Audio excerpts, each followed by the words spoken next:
রাসূল সাল্লাল্লাহু আলাইহি ওয়াসাল্লাম শ্রেষ্ঠ নবী হওয়া সত্ত্বেও তার উপরে জাদুর প্রভাব পড়েছে, এটা কি স্বাভাবিক? হ্যাঁ, অবশ্যই স্বাভাবিক।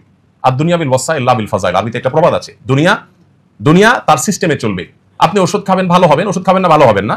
আপনি অসাবধানতা থাকবেন, আপনি অসুস্থ হবেন, সাবধান হবেন, অসুস্থ হবেন না। কোরআনে ইব্রাহিম আলাইহিস সালাম এক কঠিন আদব শিখিয়েছেন আমাদেরকে। আপনারা সবাই আয়াতগুলো অলরেডি তারাবিতে পড়া হয়ে গেছে, আপনারা জানেন। ওয়াল্লাযী হুয়া ইউহয়ী ওয়া ইউমীত, কি জানেন আয়াতটা? ওয়া ইযা মারিজতু ফাহুয়া ইয়াশফিন ওয়াল্লাযী ইউমীতুনি সুম্মা ইউহয়ীন।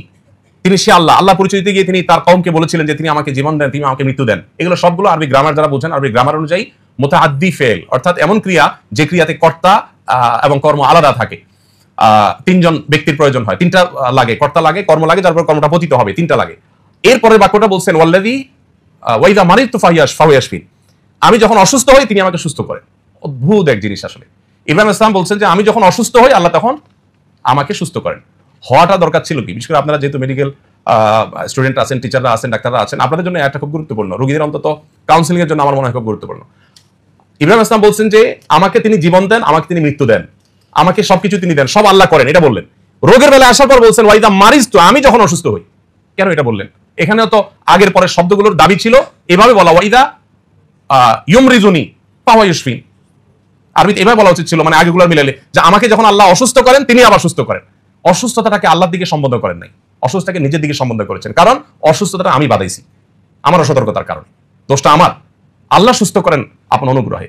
এখানে আল্লাহর সাথে যেমন শিষ্টাচারের ব্যাপার আছে, তেমনি ভাবে নিজের সাবধানতার ব্যাপার আছে। এই জন্য রাসূল আকরাম সাল্লাল্লাহু আলাইহি সাল্লাম বা আমাদের কাউকে যদি জাদু আপনার কোনোভাবে এফেক্ট করে, তো প্রথম কথা হলো যে দুনিয়াতে কোনো কারণে এই এফেক্ট হওয়াটা এটা নবুয়তের শানের কোনো খেলাফ না। তবে হ্যাঁ, এটাও ঠিক যে রাসূল আকরাম সাল্লাল্লাহু আলাইহি সাল্লামের এই জাদুগ্রস্ত হওয়ার ঘটনা দ্বারা কিন্তু আমরা সূরা ফালাক নাস পেয়েছি, জাদু থেকে মুক্তির উপায় পেয়েছি। এটা যদি না হতো হয়তো আমরা উপায় জানতাম না। আল্লাহ তাআলা এটা তার নবীর মাধ্যমে ঘটিয়েছেন আমাদেরকে সমাধান দেওয়ার জন্য। বাংলাদেশে যখন 27 রমজান, অন্যান্য দেশে 28 রমজান। এখন প্রশ্ন হলো আল্লাহ তাআলা কি এক এক দেশের জন্য এক এক রাতকে শবে কদর হিসেবে নির্ধারণ করবেন? হ্যাঁ, অবশ্যই। এক এক দেশে যদি এক এক দিন রমজান শুরু হতে পারে, তাহলে এক এক দেশে এক এক দিন শবে কদর, ওয়াই নট? সমস্যাটা কোথায়? এখন একটা মুশকিল হলো আমরা আল্লাহকে আমাদের মতো ভাবি। আমরা চিন্তা করি শবে কদরে আল্লাহ দুনিয়ার আসমানে নেমে আসেন। এখন বাংলাদেশের শবে কদর আজকে রাত্রে, সৌদি আরবে কালকে, তাহলে আল্লাহ আজকে নেমে আসলে কালকে আবার ওখানে নামবেন? মানে ব্যাপারটা আমরা আমাদের মতো করে ভাবি যে আমি এখন এখানে থাকলে, এখন ইবনে সিনা আছি, তাহলে আমি এই মুহূর্তে তো আরেক জায়গায় নাই। কিন্তু আল্লাহ রাব্বুল আলামিন তার শানটা হলো যে কোনো সৃষ্টির সাথে তার তুলনা চলে না। তিনি একই সময় কাউকে মৃত্যু দেন, একই সময় কাউকে জীবন দেন, একই সময় কাউকে হাসান, একই সময় কাউকে কাঁদান।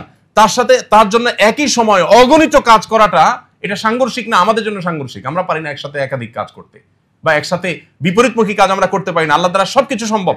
বিধায় আল্লাহকে আমরা আমাদের মতো করে যখন ভাববো, তখন অবশ্যই আমরা অনেক উত্তর খুঁজে পাবো না। কিন্তু যখন আমরা এইটা জানবো যে আল্লাহ তো স্রষ্টা, তিনি তো সৃষ্টি না।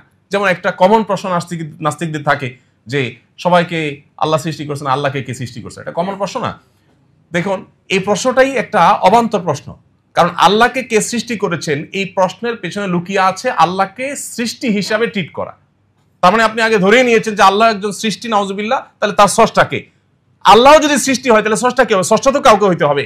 যদি স্রষ্টা হবেন, তার আবার সৃষ্টি যদি থাকে, তাহলে স্রষ্টা হলেন কোত্থেকে? তাহলে আল্লাহকে আপনি আপনার মতো চিন্তা করছেন যে আমার তো একজন স্রষ্টা লাগে, সবকিছুরই স্রষ্টা লাগে, তাহলে তারও লাগবে। এই উত্তরের প্রশ্নের মধ্যেই আমাদের ত্রুটি আছে।